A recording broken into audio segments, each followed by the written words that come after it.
Ladies and gentlemen, welcome to episode 3 of the TBD Gaming Podcast. I'm your host, Harry from Harry the Single Player Dad. Unfortunately, today we are 3 crew short. Farhan is having his finals soon, so for the next 2 weeks, he will not be around. So we wish him good luck in his finals. Kenneth, I think he has a sports tournament coming up. I'm not sure, but basically he's just too cool for this podcast for this week. So don't worry about him. But we will see him next week. And Reddy is not here today because she is sick. We suspect that Elden Ring broke her. So we will hear from her next week on how awesome or how terrible is Elden Ring, because when a game broke someone, it's because either is it very good or is it very bad. So either one of them, we'll see next week. True. I'm leaning towards the good lah. So we'll see how it goes. All right, but we'll save it for the. Yeah, we'll save it. Yeah. So but no worries. Today we still have 2 awesome people on the podcast. So first off, we have Adri back. Adri, just say hi. Hi to everybody. Yeah, nice. Hi, nice. everybody. Yeah, thank you, Adri, for coming back in. And then, of course, we have a new crew in the podcast, Reez. Reez, why don't you introduce yourself? Introduce yourself to everybody. Right. Cool. All right. Of course, first of all, I just want to say I'm really glad to be invited to join this kind of podcast, because I think, to be honest, we Malaysian are a bit lacking of this. Then we are still we are pushing towards this kind of way of talking about game and stuff. So yeah, I'm really appreciate being invited, and thank you to you guys for the opportunity. And of course, okay, I'm Reez. So nothing much about me. So I'm basically I'm an old guy. I've been a gamer. I've been a gamer since back in 1990s. Yeah, something like that. I'm pretty a big fan of. Well, I'm a really big fan of Nintendo. So I play a lot of Nintendo games, and I think, well, while I play other games from Sony, Xbox, and even back then Sega, right? So, but Nintendo has always been a part of myself. I think I developed like a really strong relationship with Nintendo. See, so that's how you develop.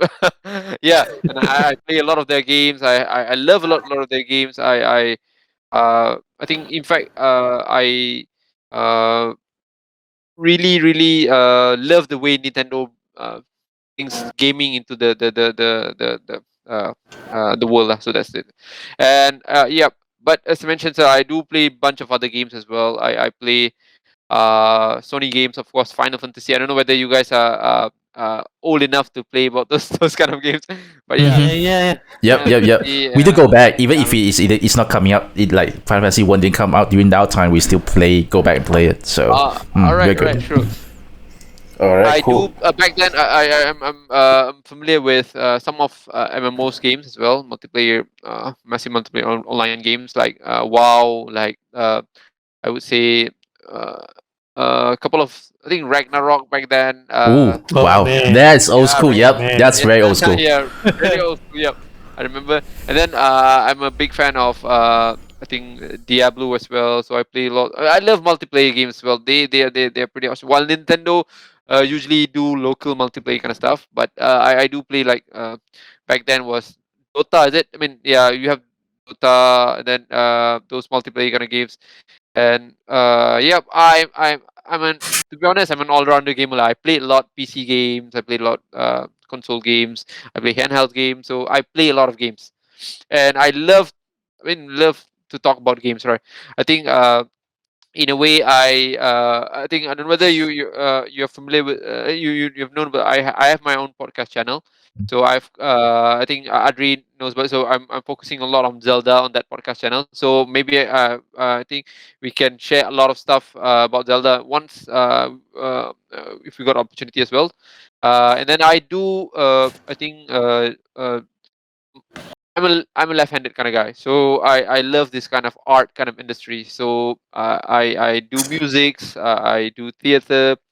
I back then I did like TVCs, drama, and so those kind of things. Because despite I'm actually an IT guy, So Mm-hmm. an IT audit guy. So I'm staying in somewhere in Putrajaya. So well, in a way, my working kind of day is boring, dull stuff. So I'm as I mentioned, I'm a left-handed kind of guy, so I do a lot of creative stuff and stuff, and I host a couple of shows and as well. So yeah, I'm those kind of person who actually unlucky to get a job that is really what unlike Adri, right? I don't know whether you guys Adri is one of the luckiest guy in the world because he loves play game and he Mm-hmm, works for mm-hmm, mm-hmm, a mm-hmm. gaming company and stuff. Mm-hmm, mm-hmm, mm-hmm. Exactly, exactly, Yeah, exactly. yeah. Oh, please. Actually, I'm very Yeah. jealous. I'm actually very jealous. Of course, I am as well. So I was like, oh no, Adri, you're lucky brat. But yeah, Like, yeah. So yeah, that's basically me lah. But I would say I have a pretty wide range of knowledge about gaming, and I love to watch. I don't know whether you guys are familiar with IGN and stuff. So mhm, those are my Yeah, yeah. yeah, mhm. those are my like a weekly, daily kind of feed that I get from them and stuff. I do a lot of. I like to work out as well, so that's a part of my lifestyle as well. So I like to go for a jog, on a daily basis, do some normal home gym mode lah. I don't go to gym a lot lah, but I have my house. We have a so gym, mini gym kind of stuff. So yeah, I do those kind of stuff. So I love, and of course, yeah, that's me. That's me. Yep. Oh yeah.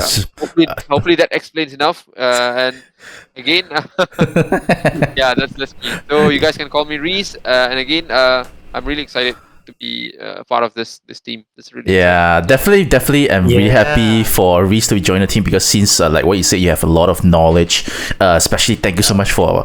We finally have another guy that loves Nintendo a lot. We have Adri, yes, Alright, Adri, yes, alright, but Adri, alright. Adri for me, he feels like he's more of a Tony guy, but it's okay. Don't worry about it. Don't worry. It's fine. Maybe I'm he's okay, half. I'm okay Who with knows? Who knows? everything. I'm okay with so, everything. so we need the Nintendo Nation to actually strengthen. Yeah. I just kidding. Don't worry about it. Yeah, but definitely, I'm very excited. I look forward to more input from you or when it comes to our upcoming topics. Especially like when there's anything new. When it comes to gaming will actually happen. So definitely need some more Yep. input from everyone. So yeah. So let's get to our usual topic. For the very first one, we always ask basically we'll just go through what actually we played for the past week. All right. So this is gonna be exciting. I don't know why, but this is exciting. So I tell you what first. Before I jump in, before we go this, let me share mine first, so that Okay, after yeah, we move on to you you guys, go first. because yours are much more interesting. So the games that I've been playing this week, I've been touching I bought a game called Zombie Army 4 over the past actually I bought it like last Saturday. I think I didn't mention it during the podcast, but actually I'm a fan The of Switch? no, I bought it on PC because it's really cheap. It's like 20 something ringgit only. Oh, okay. Right. But I actually played the Zombie Army trilogy on the Switch. So okay. So that's my first Zombie Army game. I love it a lot. Of course, using your controller to play. They do have gyro, which is pretty fun on the Switch. So I got Zombie Army 4 Dead War on PC. It is really fun. It's just a very arcadey kind of game. You cannot take yourself too seriously. The graphics for me is fantastic. Yeah. It's very smooth. I'd forgotten how trilogy plays on the Switch. I need to go back and see. I think it's 30 FPS, but yeah, that's the game I keep 30? playing. Okay. I think it's 30. I think it's 30. I don't think it's 6. Is this like a shoot? Yeah, shoot it's game? assume that you just imagine it's like a Left 4 Dead, slower pace and third person shooter. yeah. Basically, you're shooting Nazi zombies. Okay. I think I've seen some trailers on that. Yeah, I've seen it. it's the same Yeah. dev that did the Sniper Elite games. Okay. So you imagine your main weapon. You have other weapons as well, but your main weapon is your sniper. And then same thing with the Sniper Elite games. Certain times when you shoot, right, you will get the slow-mo Zoom. Does the bullet go yeah. through, and then you actually hit through the head, the brain. You can actually hit through the brain, the eye sockets, the neck, All right, all right. the heart, the testicles. If you want to do it, you can actually, yeah, you can. So Zombie testicles? yeah, there is. I mean, zombies they still have human body Yeah. human body parts. So Yeah. yeah, it's actually pretty Still fun. attached to them. Yeah, I would assume so.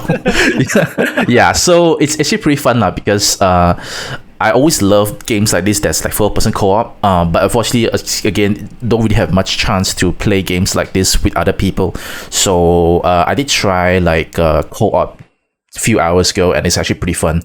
Yeah, so Left 4 Dead, this kind of game like World War Z, those are my kind of co-op games when I play. I usually don't play like fighting games, so I usually play like co-op like Monster Hunter and stuff. So that's Zombie Army 4 Dead War. Second is I basically check out the Steam's Next Festival. Basically, Next Festival is basically like they are having this showcase of indie games, and then I think all the indie games that's being showcased has a demo. So if you can check through Steam right now or later on, just go to this pack. Yeah, there's a lot of indie games that are being featured, different genres as well. There's action games, adventure games, simulation games. I've been streaming those for the past 2 days, and I've pretty much found a lot of very different kind of games. And personally, my channel is sort of be on Nintendo and also indie games. So I always feel that indie games is like the part of the gaming industry that's keep moving forward, and that's why I just love so much. And also I've been scouting around to see which game is actually I want to get it when it comes to the Switch. I was like, oh, this game is fun. I think it can work on the Switch. So I'm just gonna write it down, waiting for it to get announced on the Switch. Yeah. So like I usually use the Steam storefront to actually see what games are gonna come to the Switch. And if they have not interested, I'll just contact them on Twitch, on Twitter. Hey, you guys, are you guys interested in put this one out on the Switch? If they, I mean, I will get very excited if they say yes lah. At least someone tell them about it lah. So yeah, I'm always scouting around, and I've been playing those games. In pretty interesting stuff. So you guys, if you are interested, you can definitely just check it out. I think there's quite a lot. Yeah, there's a lot of games. I think all of them got demos. So definitely give it a go. And not big games, also indie games, right? So some of them can go up to a few gigs. Just a few gigs. Yeah, some of them is just a few megabytes, and a lot of them are fantastic pixel graphics or semi-realistic graphics, stylized basically. So definitely give it a go. But that is all for me when it comes to what I played this week. So the meat of this topic is gonna come from you guys. So let's go with Adri first. Adri, what do you play? What do you play? Or maybe what do you both play? Unless you got something else different. Or maybe what do both of you play? Unless you got something else different. I guess say the past few weeks I've been playing Horizon Forbidden West, the whole story mission and all that since last Friday. Yes, so I finished it on Thursday. Yep. Yeah, just nice finish the story before Elden Ring comes out. So yeah, the whole story pretty good. They are up the ante in this one than the first game, and that got me really interested. I thought I was anticipating Elden Ring, and I thought I need to like brave through Horizon's gameplay or whatever. But the thing is, the story was not a chore. It is long, but it's not a chore. It got you interested even more into the world. Like if you think Zero Dawn got you interested in the first place, then Forbidden West will lagi lah tarik you into this world lah, because a lot of things they reveal, a lot of things they put in into the lore already, and a lot of better character development. They add new characters to complement Aloy's development, and yeah, it works all around. I think my money's worth went to the story. The side stuff, side mission and all that, just hefty bonuses lah. Memang banyak. You can do almost anything. Even the trophy doesn't cover all. They just cover a bit, and then the rest you can just play everything. So yeah, Forbidden West is really worth your money, even on PS4. You guys should get it. I think Reez has it. Yeah, Reez has it. Yeah, Harry, you should get it. Yeah. I want to get it I got on. it as I want to well. get it on PC, but I heard that they actually increased the price already. So they double check later. Oh yeah, they did. They did. So They you did. see, like I'm like Yeah. they see, like I'm like really mad right now. I'm like I should have got it when they Okay. saw it on Okay. sale. So it's That okay, was no that's worries. a I'll get it great eventually. move. Yeah, Okay. I'll get it on. Then yeah, last Friday Elden Ring. Yesterday Elden Ring. Play a few hours here, and I hate it. I was there. I think I was there. I think I was there. you were you were there when okay lah. You can't play this game with your children. Reese and Harry, just to let you know. If your children are awake or whatever and they want to catch up you, you don't play Elden Ring around them because my child semalam sit on my lap sing ABC while I was running away from a freaking giant. All the soldier tembak arrow at me. Suffice to say, I didn't survive that encounter lah, but it was an experience. Exactly. Yeah. So yeah, this game really needs your focus 100%. Even though it's open world, right? Even though it's not like Zelda Breath of the Ah, Wild open.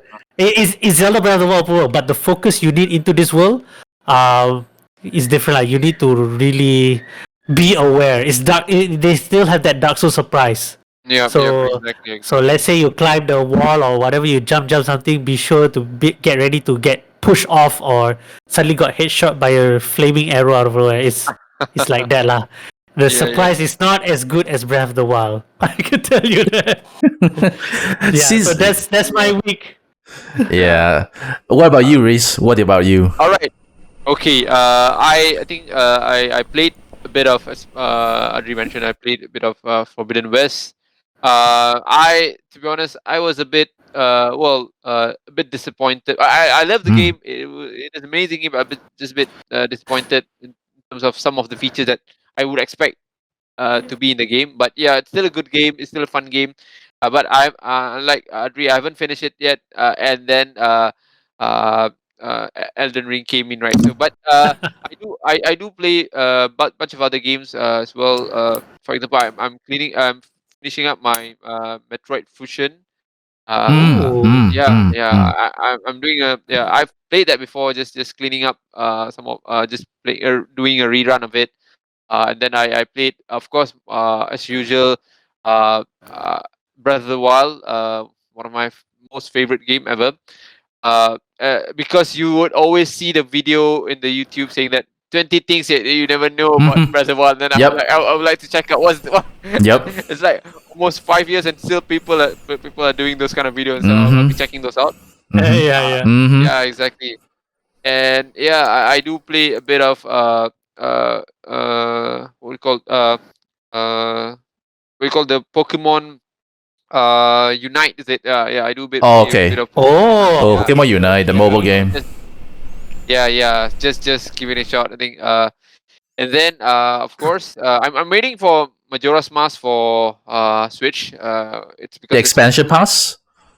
yes, the expansion Mm. pass. Yeah. So Yeah. because that Mhm. is like my most favorite game ever made, and then I always play that game a lot. I played it from 3DS, played it in the 64, and while it'll be coming to Switch with a like a emulator version of 64, but I'm still Mhm. gonna be just give it a shot to play that. But yes, and of course I've been spending like I think 5-7 hours of Elden Ring, and I'm getting some impression of the game. And the game is at least at this point in time, feel it's starting to get. I'm starting to get a hang of it lah. So I played Bloodborne before. I played Dark Souls before, and then I mean, I feel it's slightly a bit different to compare to those games. I think I don't know. Is it me or what? I'm feeling like it's like a Skyrim game. I don't know whether you guys are familiar with Skyrim. Yeah. Yeah, so I do feel a lot of Skyrim kind of because it's like open kind of world, and then you move, and then the battles are like when you fight with those enemies and stuff, you'll see those. I don't know, maybe this is PS4 because I unlike Adri who's lucky to get PS5. and I haven't got my PS5 yet. So I'm playing it on my PS4. And then I feel that you would. I mean, the way that the battle is being presented, slightly a bit like Skyrim. You see those what do you call this screen kind of uh what was it there when you're hitting the enemy, you wouldn't see that the sword really hit the enemy, something like that. It's just like, No, yeah, yeah. you get what I'm saying. Yes, yes, yes, Yeah, yes, yes, yeah, yeah. yes. So Wait, how does that work? Sorry. How does that work? What do you maybe mean? Adri, you can explain to me, Yeah, how because does that work? Explain I to don't me know a how bit. they do that. I a bit confused. Like, what do you mean? Is it you're talking about but when you try to swing the sword, it looks Yes. like kena, but actually not Tak kena. kena, sometimes like it Yes. doesn't seem like it kena tapi dia actually kena. So Yes, yes. I counted that so many times in this yeah, game. So is it like random? So is it like no, a? I think that's the graphic kind I of think I think it's the hitbox or the the hurt hitbox box. kind of, yeah, I The don't know what. hitbox of the Yeah, weapon. Or could be yeah, the hurt box of the enemy is yeah, too intricate or not yeah, as because big. the movement you're batting during like a movement set. So Hmm. I see that's pretty common in games like Bethesda game. Unlike if you play, I'm trying to look for some of the example aside from Breath of the Wild. I'm looking at, like, for example, maybe uh, what kind of sword fighting game that you would see whenever you attack your sword or something like that, you would feel that it hits the enemy. It hits the enemy, and then you would know the damage would. For example, if you play God of War, right? I don't know whether you guys are playing God of Mm. War or not. Yeah, yeah, yeah. So when you use your blades to hit the enemy, you would feel that the hit hits. Yeah, okay, okay. Mm-hmm, mm-hmm, It's mm-hmm. like very the The presentation seems feeling. like very nice. Where you feel like you know that's gonna hit. But unlike, I think, games like this, which is I think I'm referring back to Skyrim and Elden Ring. Sometimes you would just you when even though the hits connects, right, the hits connects, you sometimes won't really see that it actually connect lah. But it's like it's actually connecting, but it's just the graphical kind True, of thing, true. because I would assume, because the way that this kind of open world game is uh managing the move set and the graphic kind of stuff lah. So that's the thing lah. So I'm getting used to that. I don't like those back in Skyrim, because Skyrim, while I like the game because of its how open it is, but it feels a bit more, how to say, clunky. I don't know, is that the correct word? Clunky, or I mean, Chunky. Yeah, Mm-hmm, yeah. I don't know, mm-hmm, because mm-hmm. when you hit, you won't really see that the hit connects, but it's actually connects. So those kind of Mm-hmm. things like feels Mm-hmm. like, but I think Elden Ring done doing that way better lah. So you can still uh, grasp the idea that it hits lah, something like that. And then I would say the game sounds really depressing. I would say, would you agree? Would you agree? That's like a classic Hidetaka Miyazaki. Yeah. I think they're putting Yeah. out the same Bloodborne kind of thing. Yeah, Dark yeah. thing there. So you would listen to the music like a very gloomy music, right? Which Yeah, yeah, yeah, uh, yeah, yep, yeah, yep. It's the yeah, same. It's the same. yeah, it's the same. Yeah, you feel the how dark is the world lah. So which is I like those kind of things. It's but I would expect a bit more like a. I know that's not gonna happen lah, because but the world is definitely really big. You can feel. Hmm. I'm to be honest, I'm lost every time I pick a direction. So I pick north, will be lost. I'll pick west, I'll be lost, and then but I think I'm at that point of time I've I've battled a couple of bosses. I don't know whether Adri, you've seen that big dragon boss somewhere in the league and stuff. Oh, I haven't reached there yet. Oh, I mean, yeah, those are just gonna slay you pretty easy lah. But yeah, I'm starting to live. I'm starting to get a hang of it. So I know there's a jump, which is jump Yeah, new feature. new feature. So previously, when you play like Bloodborne or Dark Soul or Demon Soul, you don't have jump. So this Yeah. time you have a jump move. So it feels a lot like Link jumping and slashing, right? When Breath of the Wild Like you have, Link. yeah. Yeah, I was about to ask you guys. Do you think that Elden Ring is sort of the Breath of the Wild for Dark Souls? Yeah, because I heard someone actually say that. What do you guys think? What do you guys It's think? not just someone; it's almost every reviewer. Is it? Do you guys do you agree with it? Do you agree with this? I'll give Adri. Okay. What do you think? What do you think? Okay. Me and Reez already discussed this in the Zelda podcast, but Oh, is it? but yes, it's actually okay. I'm gonna say it again. It's Elden Ring is actually Breath of the Wild, but with a more shade of brown. Sure, bro. That's interesting. It is.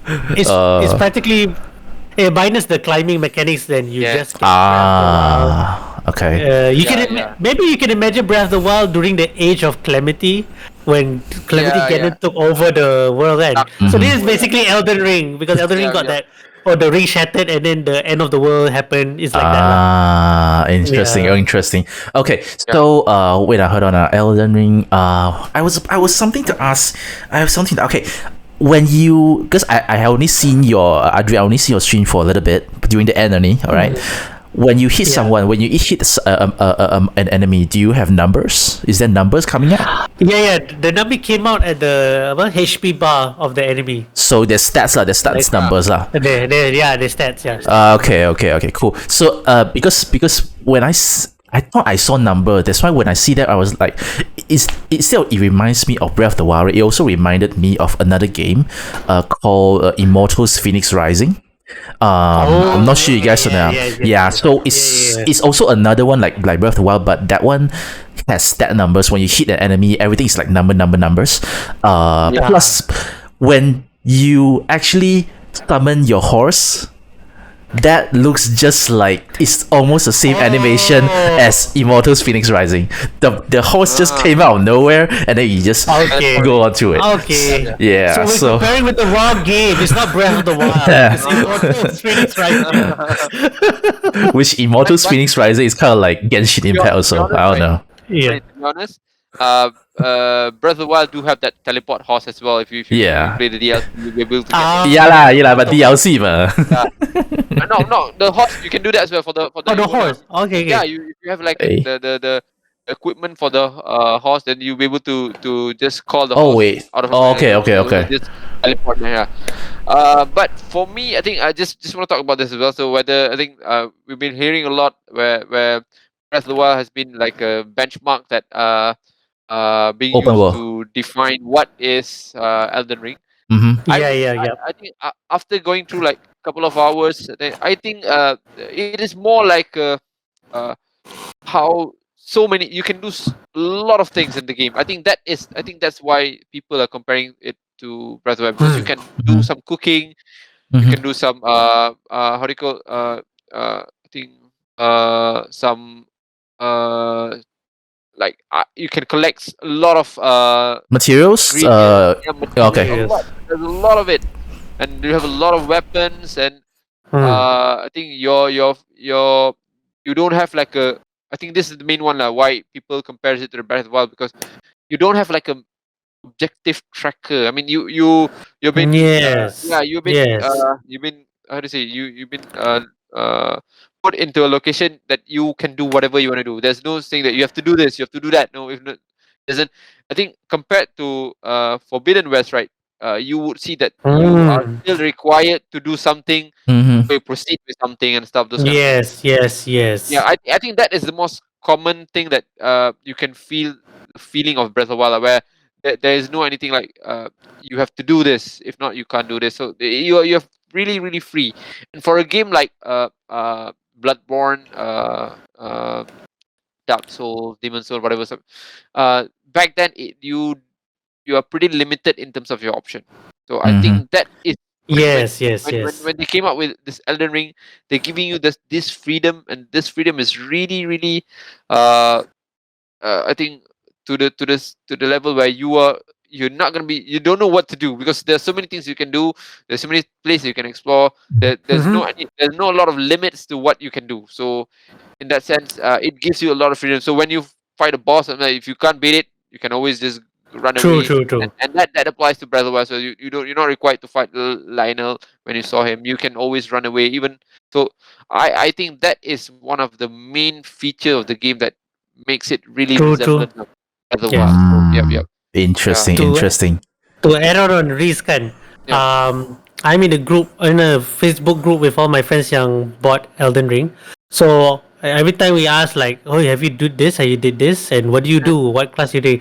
So my friend asked, have you killed the tree sentinel, which is the Yeah. golden guy on the horse? And I asked, have you killed him? He said, yes, I have. And then I said, no, I can't beat this guy. And then another guy said, oh, I beat him using just bow and arrows. He used the samurai class, so he got bow and Yeah, arrows there. yeah. So it's like so many things can happen in your playthrough. Each everyone get a different playthrough. Like, oh, I beat this guy the first time, or Yes, the other one is I beat the first boss in my first run. It's a lot lah. The Elden Ring is really expensive. Open. Like Yeah, it's really open. Yeah, Open not just in the world but also in your gameplay. Your experience is open.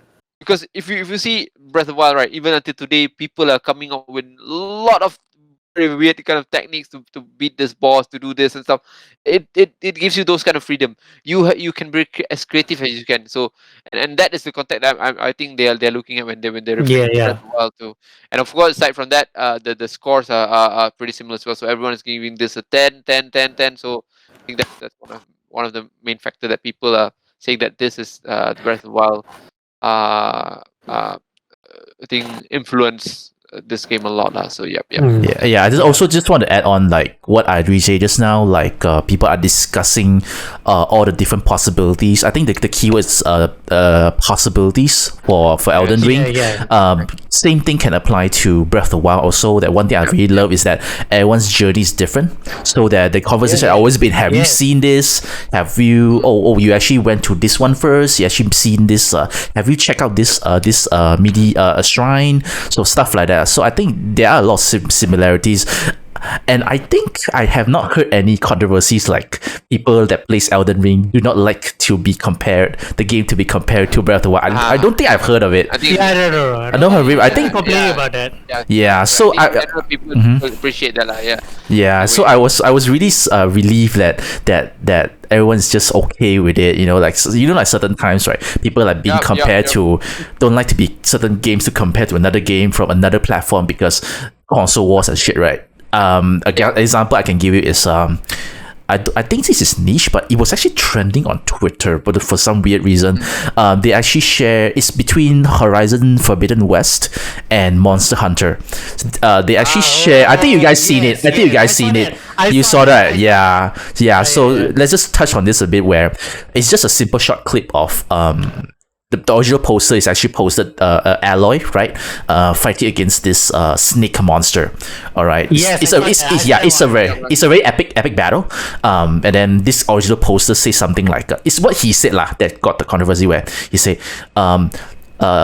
games from now on should be the standard of games moving forward, because in terms of standard of boss fights. And then of course, being the Monster Hunter fans, they it really come out and then say it's like, bro, we already have things like that for like since a very long time ago already. It's not new. So it's like I was really looking, I'm like, wait, how come is this trending? And then everyone's like keep fighting lah. So it's interesting. I guess I thought that serpent I forgot the name already, some Naja, something like that, even on 3 Ultimate is it, or 4 Ultimate. So I'm like, I think 4 Ultimate, right? Yeah. So I was like, I get what you're trying to say, but yeah, it's a very interesting conversation. I think it's getting very heated also. Which is interesting. I just to pick on that as well. So I think those are the things that I think Gorilla's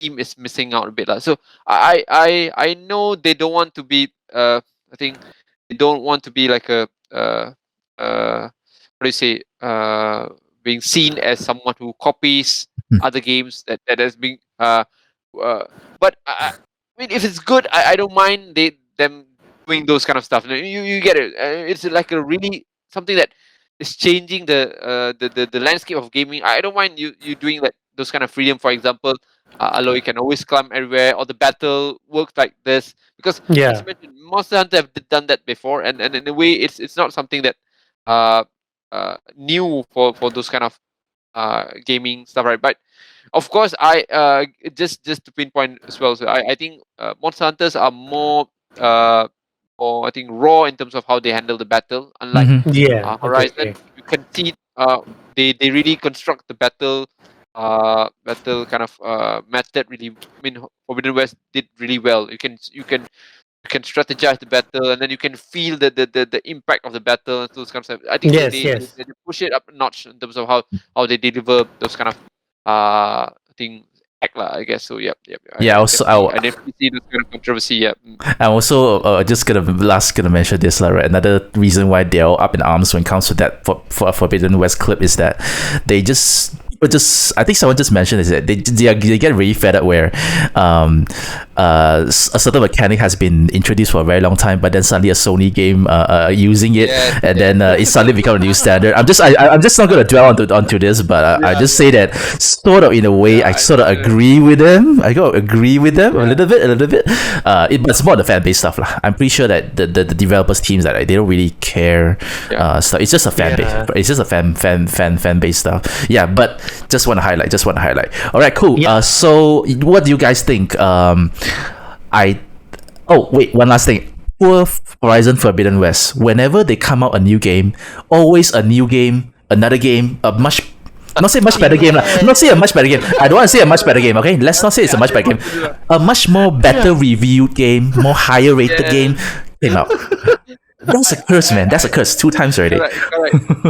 I had a chat with Andre on this as well. So I think back then when they came up with Horizon Zero Dawn, I think about a week later or 2 weeks later, then Breath of the Wild came in, and everyone forgets about Horizon Exactly. Zero Dawn. And initially we were like, okay, this time no Breath of the Wild 2, so Horizon Zero Dawn. Whatever is gonna nails the coffin lah, but somehow Elden Ring just Elden Ring came from behind like, hi. a week of that. Oh my god! Oh, you guys need to remember Elden Ring was supposed to come out end of January 8. So Forbidden West, I think they planned it out like, Elden Ring is January. We'll release in February then. And then decided Elden Ring postponed to February. They're like, oh crap, we can't postpone anymore. And then they're like stuck with it. They have to stuck with it. They can't do anything about it. I feel bad lah. Guerrilla team, sorry, just been unfortunate lah. Yeah. It's very sad lah, very sad because people were talking about like Game of the Year stuff, right? Like wow, Yep. it's sort of like curse lah. Like I think Yes. majority of the people of players who agree that Elden Ring would be a better game. It's obviously a much better review game already. It's also open world. It's also open world, although the execution of exploration and engaging in combat is different.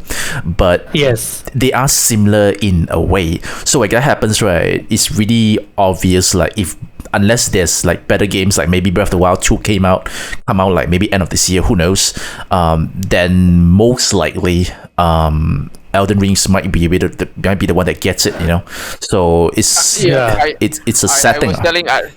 I was telling Adri as well again on this. So I think whatever happened with Elden Ring, while I think I had some qualms about the game lah, but then again I see this game gonna be like this 2022 Game of the Year lah. I think most likely. it's very likely. Yeah, it's I think of course we're gonna wait for God of War 2 coming in. And then, God of War 2. Yeah. Wow. I think Forspoken seems like a pretty good Sony attempt. Right. So and long-awaited Starfield. Bethesda is very very very. I hope they do.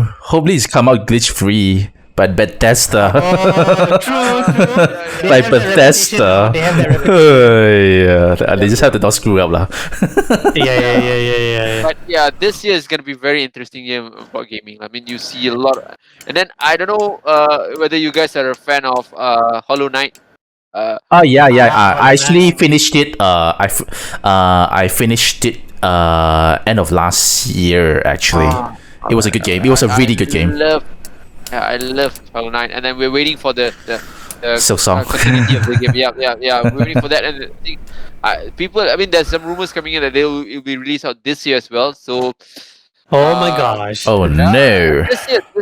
This year is gonna be really really interesting year for a gaming kind of industry. So you see those big games coming in, and of course, we are gonna expect like bunch of surprises as well. I don't know if either Sony or Microsoft is gonna be pushing out a lot of more I think surprise for the year. I think I'm Hmm. expecting Sony to do that lah, because uh of course they have God of War, but I've heard that they're coming up with some bunch of good games that are gonna surprise us as well lah. So yeah. Mhm. Yeah, I- when I- 2022 is going to be a year where a lot of stuff that being stuck on 2020 and 2021 is going to come out.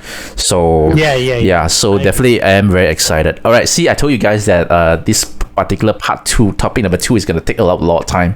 There's a reason for that. All right, we still have two more topics to go.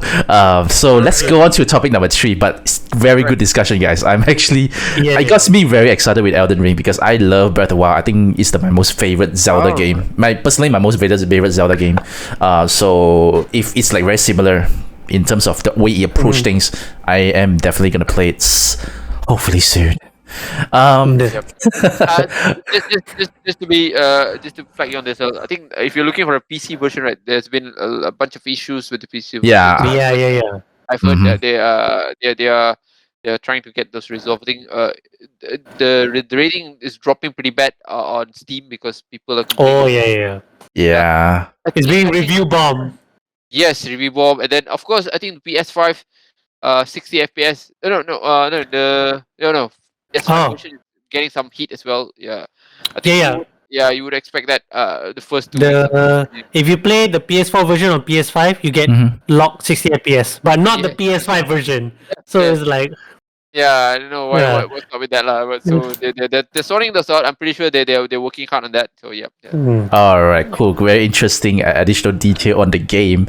All right, so the next part, we're basically gonna talk about. Hold on, let me just put it up first. Basically our thoughts on the more recent gaming consolidation of gaming companies, because I just give you for listeners, give you some examples. We have like I think last year Microsoft bought over Bethesda, which is official already, right? So that belongs to Microsoft already.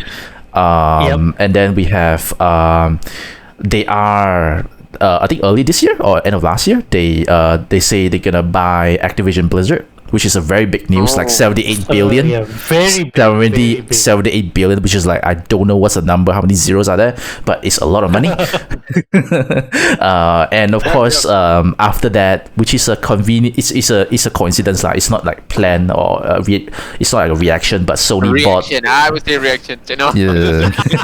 I would like to say so, but business stuff, they just don't happen like that. So I kind of hope. But Sony bought Bungie, which is which is a used to be a former Microsoft studio. Microsoft Studio, but based on not maybe, but basically they created Halo lah. Yeah. And of course, Nintendo usually got Halo's this. Sorry, Halo's gonna be. Yes, fine.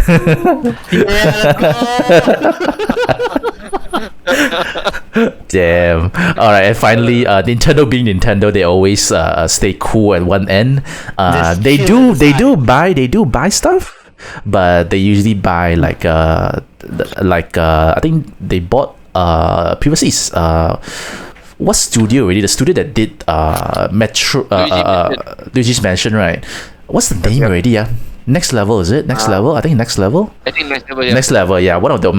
But basically, just last week they say that they're gonna buy a long time partner, the guys that did like help out with quite a few of their old stuff, but very long time partner. So I just want to get your thoughts on what do you think when it comes to these acquisitions. Do you think it's a good thing, bad thing, or in the middle, or whatever? What do you guys think? We can start with maybe start with Reez. What do you think? Okay.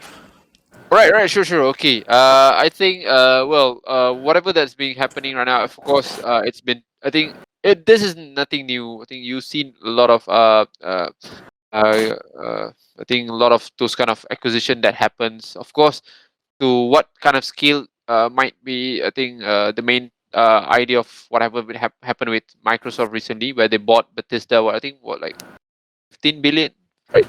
I think I forgot 7 billion or something, 8 billion. I think it's For 7, Bethesda? less than 10. But that's not right. 10. Yeah. 7 billion, something, right? If I'm not mistaken, Mhm. 7 to 8 billion. And then they bought over, of course, they bought over Blizzard for almost 80 billion, right? And that is like one of the biggest purchase in terms of top 10 purchase within the gaming the not say gaming industry. I think into the IT industry. That maybe that's so. I think one of the top 10 lah. So that's pretty huge chunk. And then Sony bought a bunch of companies as well. I think then recently they bought Bungie, and those kind of things are pretty common. It's just that I think at this point of time, right? I would say those are pretty old kind of strategy. To be honest, from my perspective, lah. I think you can. I mean, I'm just gonna be referring to like whatever that's been happening around the world right now. So I'm assuming Xbox, I mean Microsoft and Sony are approaching this kind of method where they're going for a service kind of business where they're gonna do Netflix. They're gonna start doing Netflix kind of stuff. So they're gonna.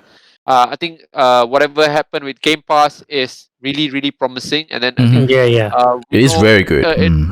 yeah, it's really good, and then it basically it understand how people play game nowadays, and then it knows that we are not like the games are coming out pretty frequent, right? So I think this year is gonna be off on your pocket. I'm pretty sure. So your pocket gonna bocor lah, confirm lah. Every time every month got a lot of good games and stuff, can. So Yes.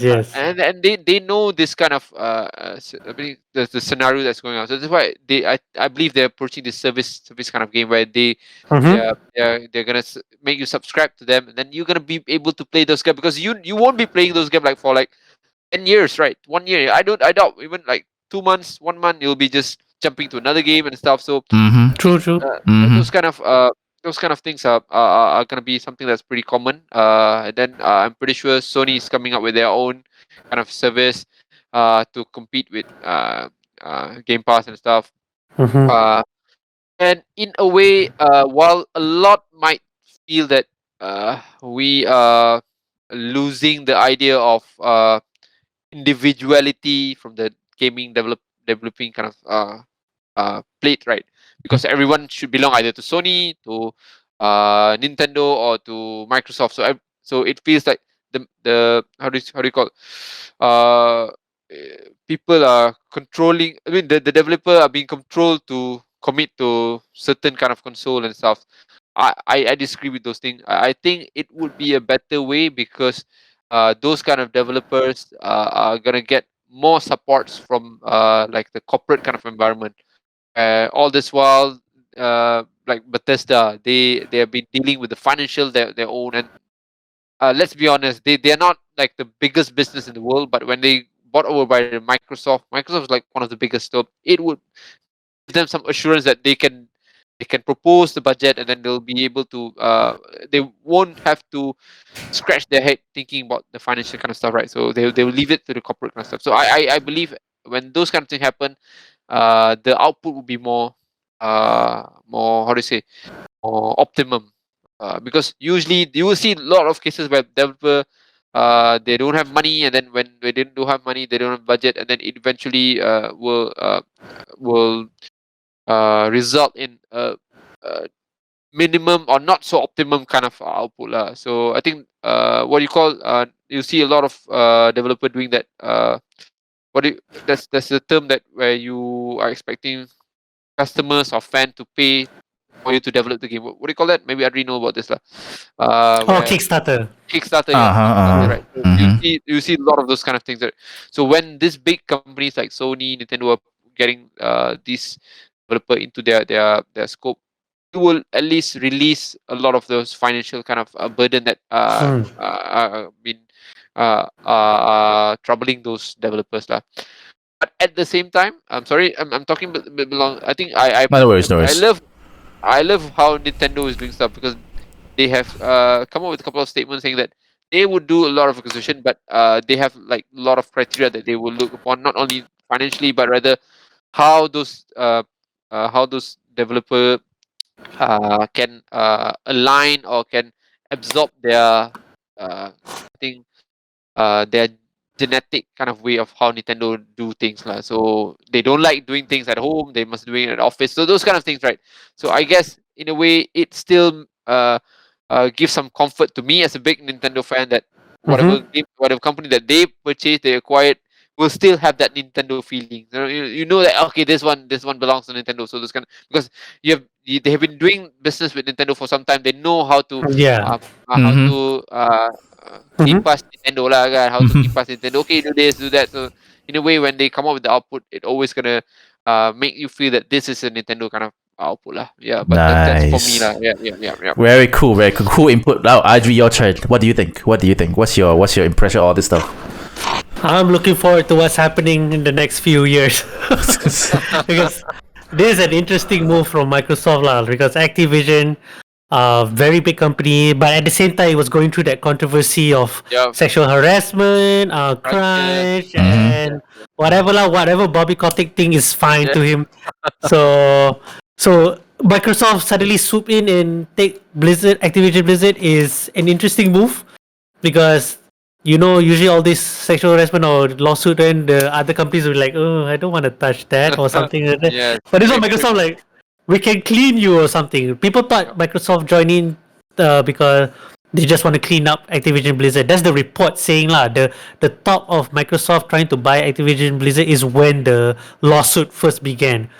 So probably Bobby Kotick saw dollar bills and the easy way out from all this controversy. Yes. He's just like, hey, okay, here you go, Microsoft. Yes.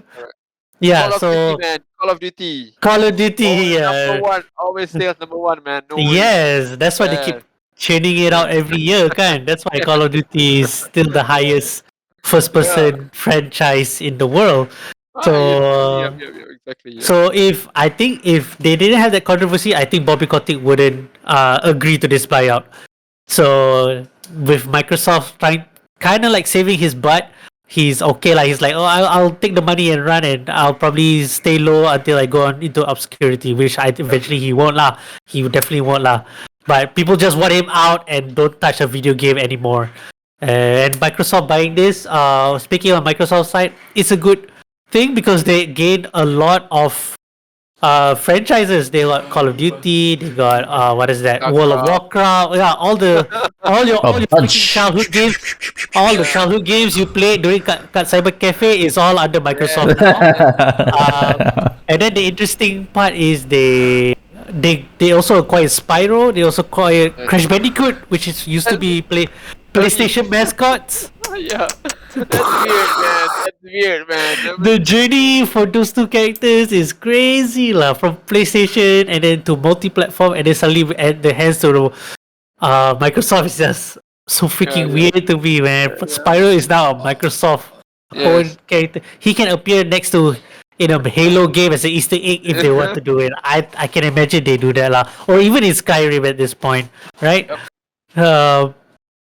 Yeah, and that's what I'm looking for lah. How Microsoft gonna handle this? Reez already explained the past thing, which is makes sense lah. They wanna because the Game Pass game make them more money. Everyone's buying into the Netflix subscription program thing. So Xbox or Phil Spencer saw the foresight to do the gaming into subscription as well, like Netflix. So even Netflix tried to do games right on their side. Yes. You can even do it on your mobile phones right now. You go to your Netflix app. You can download any mobile games. Which is pretty amazing. They try to do for consoles too, but we'll see how that goes. But yeah, so Phil Spencer saw that Netflix is doing the right thing, so he's doing the game, and now he acquires like all this. All the craft that he can acquire in the gaming world, StarCraft, Warcraft. Bill Gates trust him, man. Bill Gates. Bill Gates just goyang kaki at this point is like, oh, you bought this? Oh, okay, whatever. Enjoy your arts and crafts or whatever. Bill Gates probably is like that lah. He doesn't even know what games, but as long as he gets the money, he can just relax at his beach house in Malibu or whatever. Plan for more virus conspiracy. Yes, yeah. Let's not talk about that one.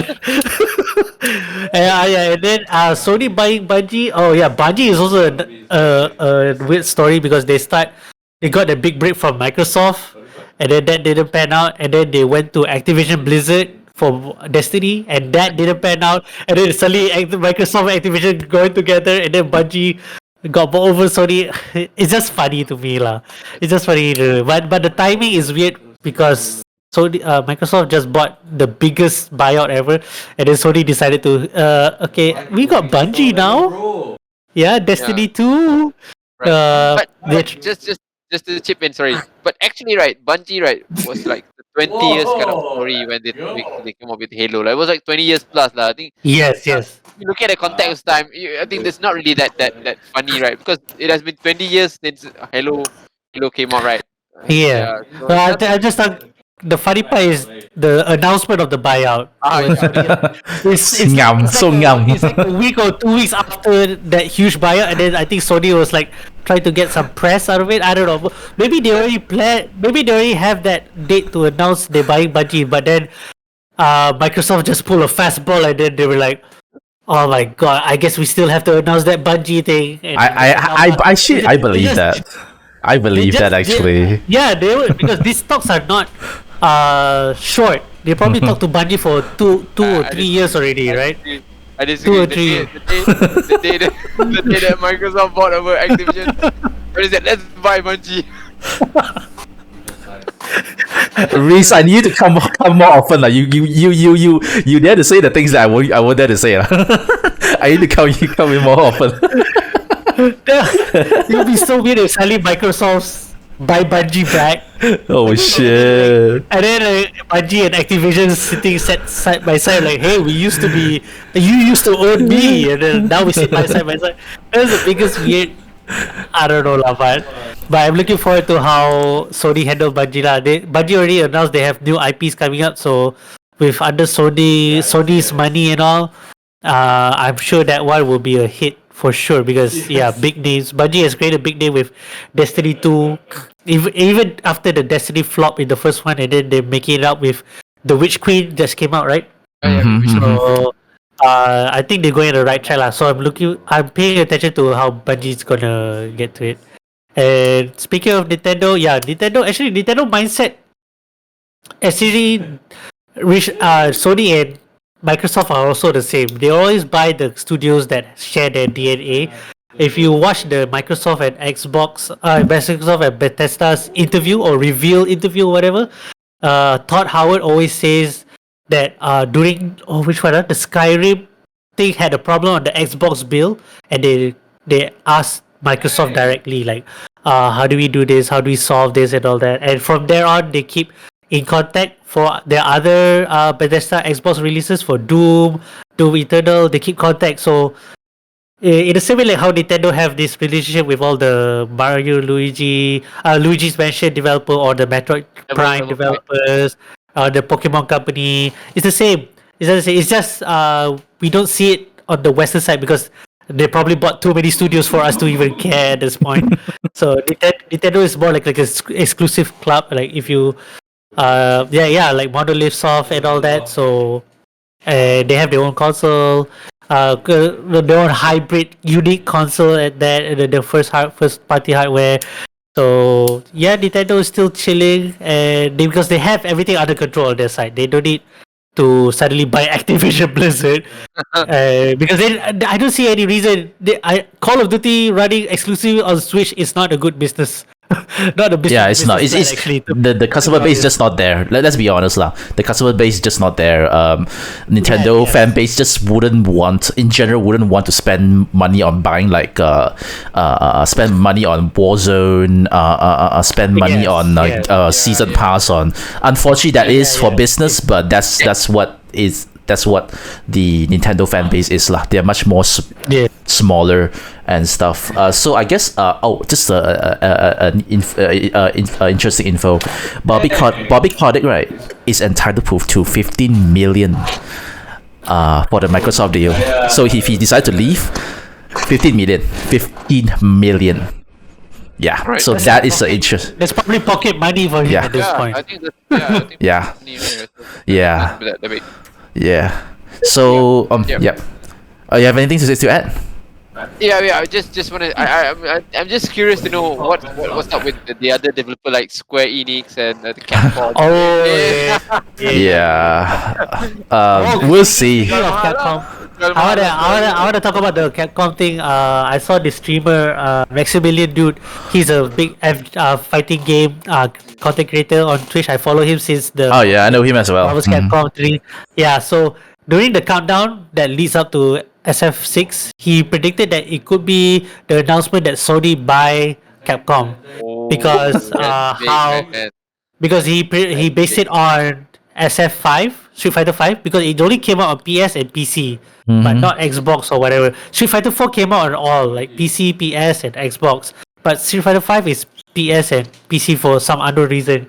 So he thought that Sony will, because Capcom and Sony are like having this deal for something. He thought that Sony suddenly announced they're gonna buy Capcom, but that wasn't the case with the countdown. But I kind of agree with him because I think Capcom is trying to slowly, probably not finalized yet. But I think they still negotiating on terms of how Capcom gonna have Jual their mahal. freedom and all that. Yeah, yeah. Capcom Draw gonna sell Mahal. it. You wanna Japanese buy me? developers are actually Draw Mahal actually. You wanna buy me Mhm. 100 billion? And I'm go. All I think so. right. I think that's the case. Yeah, yeah. I'll give my opinion pretty quick. The fanboy in me being being I don't really like Sony in me, okay, the fanboy in me. So if between Microsoft and Sony lah, right, put a Nintendo behind Microsoft and Sony, usually I much prefer to, I kind of hope that Microsoft win. So that fanboy in me will always, when I heard that, oh, Microsoft is buying Bethesda, Microsoft is buying Activision Blizzard, I'm like, shit, yes, they are the third, usually the second or third, they finally have more ammo to do better. That's the fanboy in me, but the business owner in me, I sort of understand like why this happened. Their ass is being kicked a lot by Sony, True, quite a bit, yeah. and they are really trying their best to find as many ammo as they can to be on the edge to take the advantage. So plus, and the only, correct me if I'm wrong, the only way that they can actually one up Sony is actually Game Pass. So it makes sense for me. It makes sense for me that they actually wanted to do whatever they can to is someone behind saying something? Oh, sorry, my brother. Oh, okay, no worries. Okay, cool. This okay, no worries. Yeah, no worries. Yeah, I always very scared sometimes suddenly people. That's why. Yes, no worries. So it makes sense that they are really trying their best to acquire different studios to so that they can, I wouldn't say forcefully, but confirm, add on more games to their service. Because if they don't acquire them, right, you gotta back them already. You gotta back them, like you gotta make a deal with them. And can you please put this game into Game Pass? But by acquiring them, no need. I buy you already. You have to put your game into Game Pass.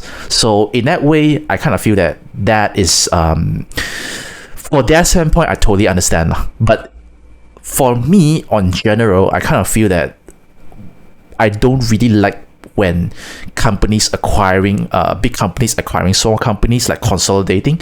I much prefer if they actually let them, like, unless it's really financially in trouble, then sure, you go and help. But if not, then I prefer if they don't acquire. I don't want any company to be monopoly, because right now, if Microsoft continue to buy, there's still a lot of other Western studios out there. They still have pocket of money to buy. So I kind of don't want the monopoly on things now. Whereas Sony side, same thing. They buy Bungie now. Japanese company buying Japanese studios is much easier. So that's why Microsoft most likely won't buy any Japanese studios, but Sony can. And I also heard that they actually wanted to buy some Japanese studios. It could be Capcom, it could be Square Enix. That the fans are like asking them, hey, Microsoft, buy this already, quickly, go and buy Square Enix, go and buy Capcom. So I am very anti that, because when that happens, I can trust Microsoft to, when they acquire studios, they will still release the games on other platforms. I trust them, because right now they are the underdog. They need to do their best to be on the good side, but Sony is not. I'm sorry lah, but I feel like I agree. if Sony actually It's the same. purchased like if Sony actually purchased like Square Enix, Capcom, right? Most likely, I'm not gonna accuse but most likely the games are just gonna be on Sony the PlayStation.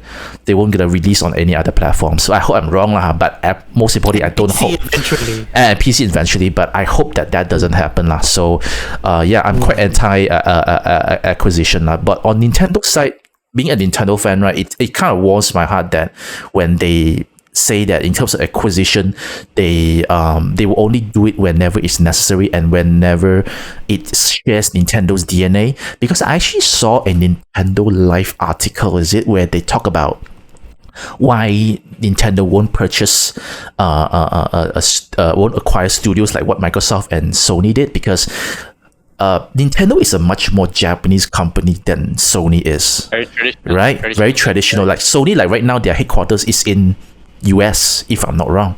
So even their CEO is American. Right. So for Nintendo, is a very Japanese company. So for them, they embodies that Japanese way of doing things.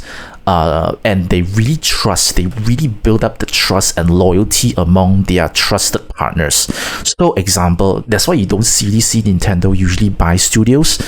They trust their developers, they trust their partners. Example, I think they did not own. There are few franchise that they have where the developers they don't own. Intelligent System, Fire Emblem, they don't own. The most famous one, Kirby, HAL Laboratory, they don't own. Which in fact means Sakurai. Sakurai, the guy that did Smash Brothers. He's not working under them. I'm just giving you these two examples, right? They don't work under them.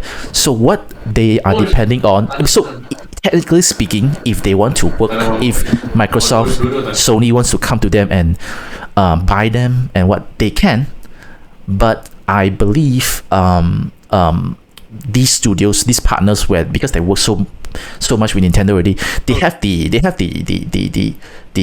loyalty and stuff like that, so that they won't take jobs from those companies. That's what I like about Nintendo, is that they have that Japanese pride, they have that Japanese way of working, so that I don't even need to buy these people. We worked for them for a very long time. What Nintendo have is long-term relationships. So they don't need to forcefully buy them at only certain situation. I think next level they bought next level because I think they have some financial issues or something like that. That's because they need help. So so for me, I prefer Nintendo's way of doing things. Only acquire if that company needed help, but if not, then just let them just trust them and let them do their things, because I feel like long-term relationship is much more valuable compared to I just forcefully buy you. Even though it's not forcefully they want it being bought, but it's under very forceful circumstances. Like Activision Blizzard, they are open to being bought over because of the scandal. If the scandal don't happen, do you think that they will want to be bought over? There are so many value. I don't think so. Right. So they won't. Yeah. So my thing is that if you can, of course, you will say, oh, I'm very biased on Nintendo, but I feel like Nintendo's way is the best lah. Nintendo way is the best. Only acquire when you needed to lah. I agree. I have to agree. Yeah. Yep. So yeah. So. So I just had something to advocate you on this lah, because I think you were mentioning that you don't like this kind of monopolies that's been going on. Where Sony is buying some big studio, and then Microsoft is buying some other big studio, and everyone belongs to either A or B, something, right? So, but in a way, I would say, I think I'm looking at the positive side lah. So whenever this kind of big studio being bought over by these kind of big companies, right, it actually gives some space to the smaller studios, so they can actually start to grow up. I think we know that we have a lot of indie kind of developers that are really potential. They're really good, excellent in terms of they're then these kind of businesses are usually being overshadowed by these big companies, right? Like Bethesda, and then once they are out of the market, right? So it allows this kind of small company to grow in a more organic kind of way. So I Mm. think that's one of the things that I'm looking at on a positive kind of perspective. I think there's a lot of small studios that's doing really really. I think who was the guy? You guys know the one that did that. Uh, uh, he's one man show kind of guy. He did that farming game. I forgot what's Stardew the farming Valley? game. Sorry. Yeah. Stardew Valley? Yeah, Stardew yeah, Valley. yeah, Stardew yeah. Yeah. Valley. Yeah, Stardew Stardew Valley. Valley. Hmm. It's an excellent kind of output that he can came up by doing a very small kind of thing, right? Then I think those kind of people are given more opportunities once the market has been cleared out a bit, lah. So you don't get suppressed by this big market, Yeah, like true, big true, business. true. Yeah, It's a very interesting. Definitely, it's a very interesting take. I didn't thought of that. yeah, So you have a yeah. you have a very good example of the guy that did Stardew Valley. I can also add in the guy that did Axiom Verge. Yeah, Axiom Verge, yeah. Also, I'm not sure you guys know. Or not. I think Adri knows the guy that is it. I think a one man show. The guy that did Black Myth Wukong. The Oh yeah, yeah, yeah, I think it's a one man show. Originally a one man show. So yeah, it's actually There's very also interesting. Undertale. Oh yeah, Undertale Yeah, too. Yeah, there's a lot of things like this. It just makes us like, it makes me feel terrible. Like this guy just did all this game in one person. Just one person did all this. I'm like, And then the game was amazing. Even those Yep. games are really. I mean, Undertale won best game of the year. I think back like a couple of years ago, right? Yeah, Right. 2015 Like, or something. Yeah. 2014, yeah. Yeah, compete against like the big. Yep, yep. developers, right? It makes- those kind of thing gives. it makes me like want to like, if my son is interested with gaming, I'm like, yeah, have a good Yeah. idea, have a good idea. Then you, if you know how to code, right, fantastic. Even you can do 8-bit, right, 8-bit like Undertale, right, it's fine, good story. Yes. Yep. Code, everything's fine.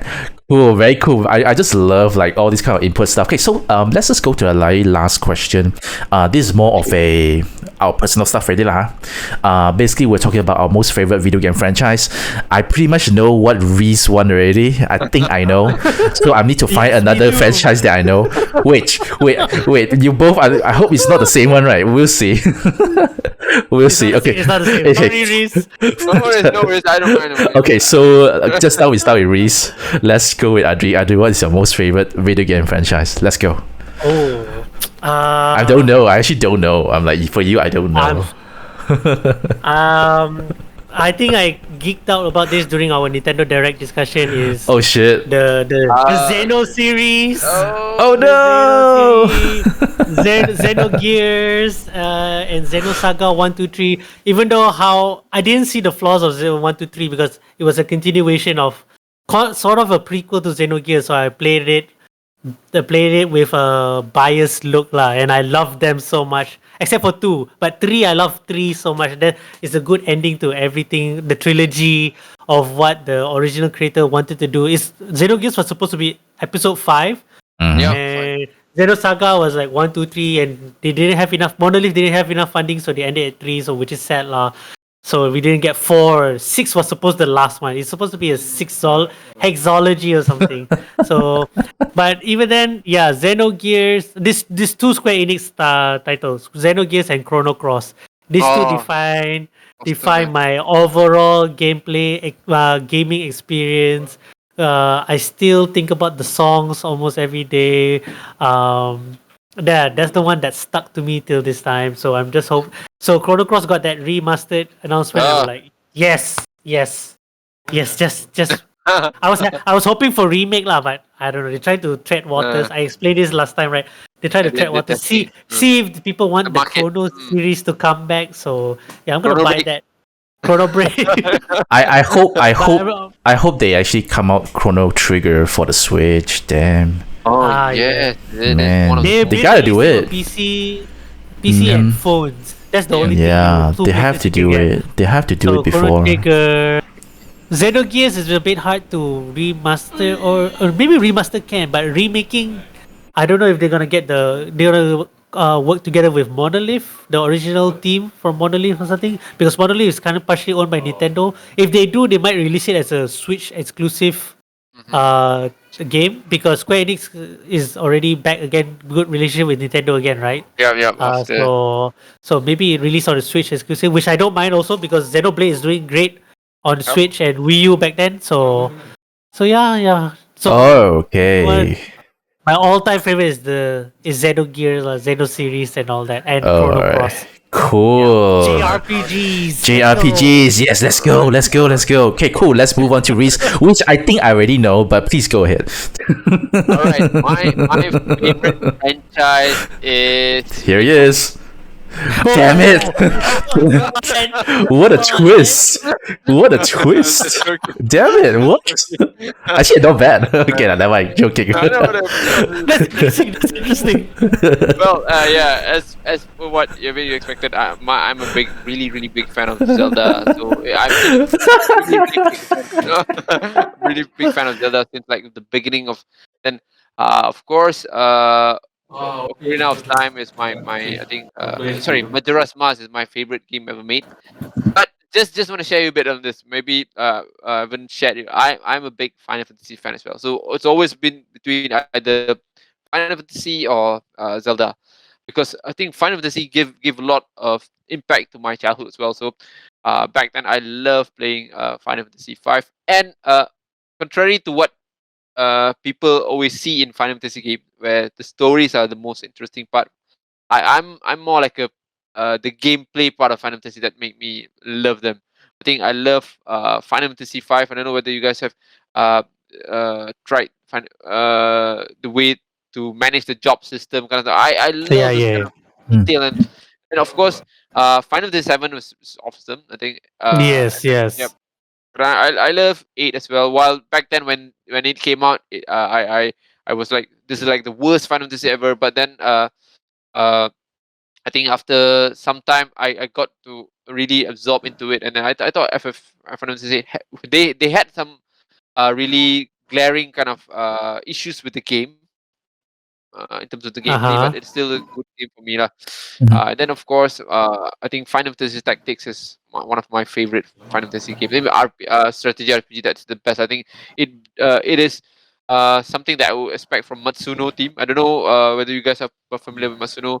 He's always I mean he's the creator of Final Fantasy 12, Final Fantasy Tactics, Ogre Battle. Yeah. The He always Evilist. Yes, the Evilist kind of trilogy, whatever Yeah. you call it. So Evilist trilogy, Yeah. right?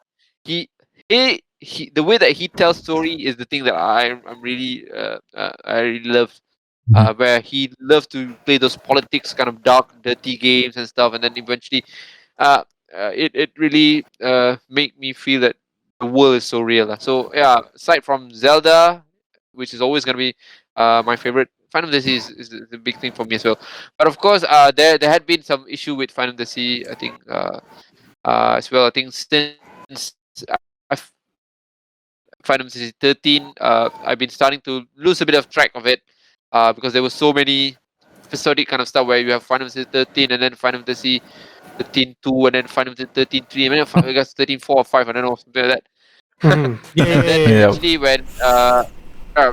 eventually when they came out with Final Fantasy 15, I love the game, but I think there is still something that they can improve to bring maybe nostalgic kind of stuff like with those kind of thing where you play those old Final Fantasy game where 9 Mm. or even 10. I think 10 is one of the a lot of people's favorite as well.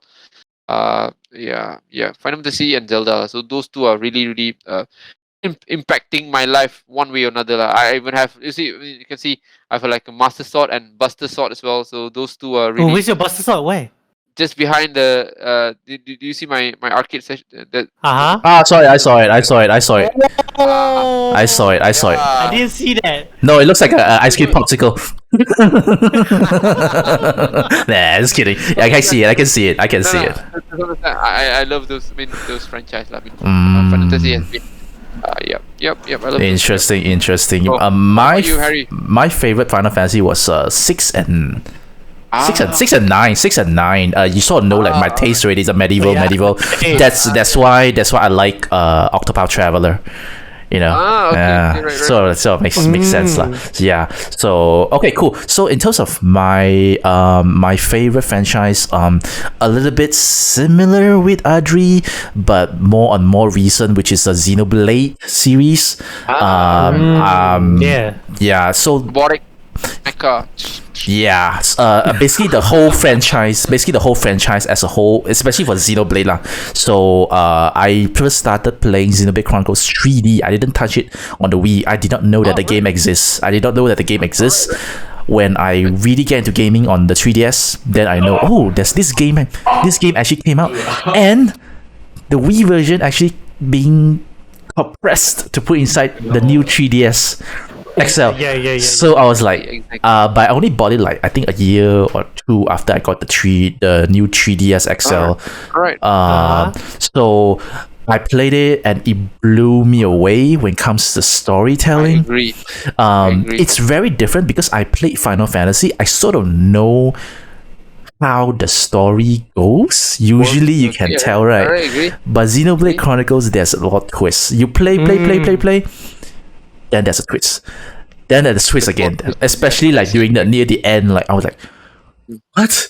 Then plus you can really tell I'm not a graphics guy because I play on the 3DS. So it amazes me. I love the combat. It's not entirely traditional JRPG, but it's not entirely also like ARPG as well, action RPG like most game these days have. So mainly what I really like is the combat system and also the story lah. So the story I just can't say enough, especially like all the relationship between different characters and stuff like that. And the world is very interesting. Imagine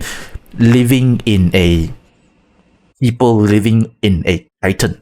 That is like wow, very interesting. That was like wow. Yes, you're actually in someone's shoulder. You're in someone's head. You're even in someone's insides. Also, that was like wow. I agree with you. Xenoblade was awesome. I got it on Wii because at that point in time I'm starting to get used to the way that Final Fantasy series has evolved. I love Final Fantasy 12. I like because they try to move away from the transition kind of thing, so you can just battle monsters on seamless stuff like that. interaction.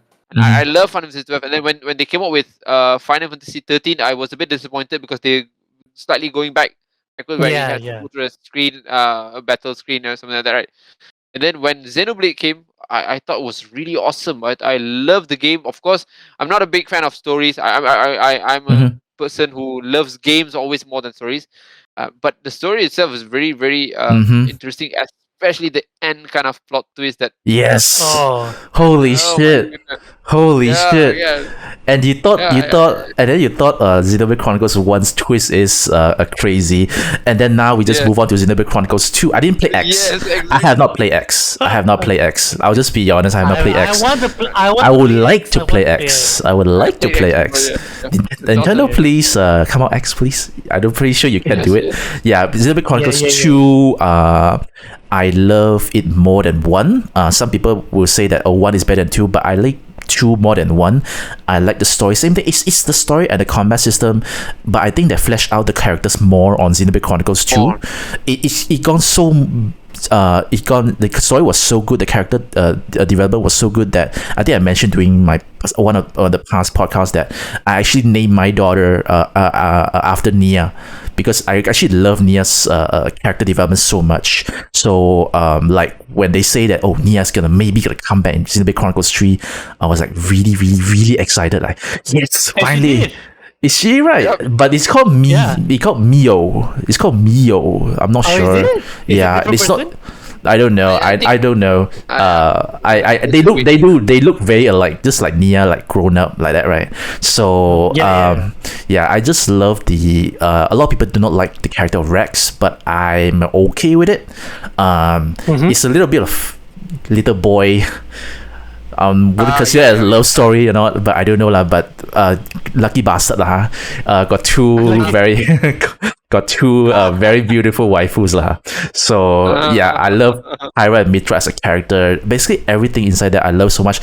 But the most crazy thing is that near the ending, that relationship that gels between the two Xenoblade Chronicles games. My Awesome, right? God, what the hell? Yeah. How did you do that? Finish two. I haven't Okay. finished two. Alright, Okay. I alright. haven't Okay. start two. I can't. I'll just say that they are related. That's it. Nothing. I'm Nothing. gonna I thought the plot twist was really awesome. I Yeah. like the way they make it. But let's Yeah. let's leave that. I'm Oh, gonna yeah. stream it. I'm gonna stream Xenoblade 2 right before Xenoblade 3 comes out. Probably 2 months before Xenoblade comes out. I'm gonna play 2. I'm gonna play 2. Right? Yeah. Right. Yeah, right. so- I'm gonna ignore all releases. I'm just gonna play 2 until Xenoblade 3 comes out. That's what I'm gonna Hope do. you can. But yeah, so I have heard that Xenoblade 3, the existence of Xenoblade 3 for quite a while. So when it actually came out, my emotions, I have no emotion. It was like 6 a.m. in the morning. I think 6:30 lah. I was like, did that happen? Did that happen?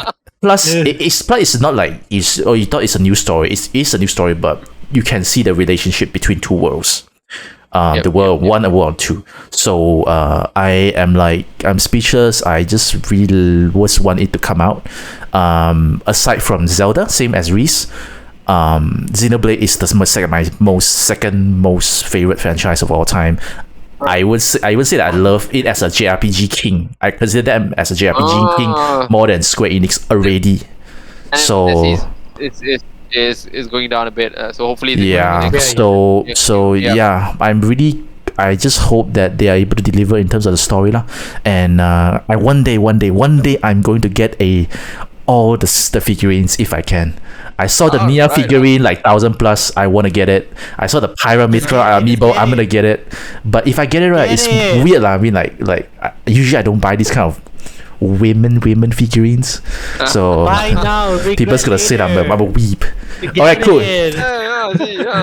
Oh yeah, we have Metro. Samus is one also. There's just so much. That's just basically what we're trying to say here in the podcast. Is there's just so much franchise that we all love that everyone's different.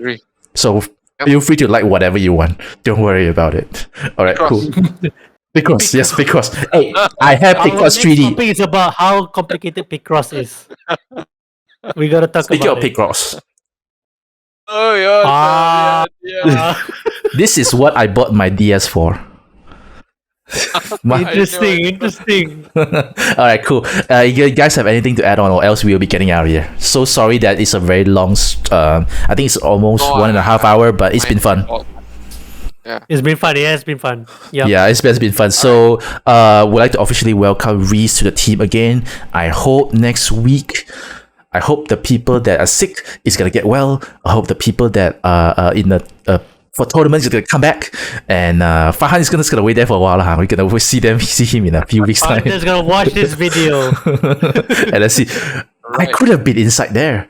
Okay, cool. Yeah, so that's it for the third episode of the TBD Gaming Podcast. If you're interested, if you like what we do, please make sure to like, subscribe, and share it out to your friends, because there are, like what we said, there aren't a lot of gaming podcasts locally, not a lot of them. So we definitely try to support a local one if you can, So yeah, thank you guys, thank you Adri, thank you Reez for being here, and I hope to see everyone next week again. Yeah, we'll see you guys. Bye bye.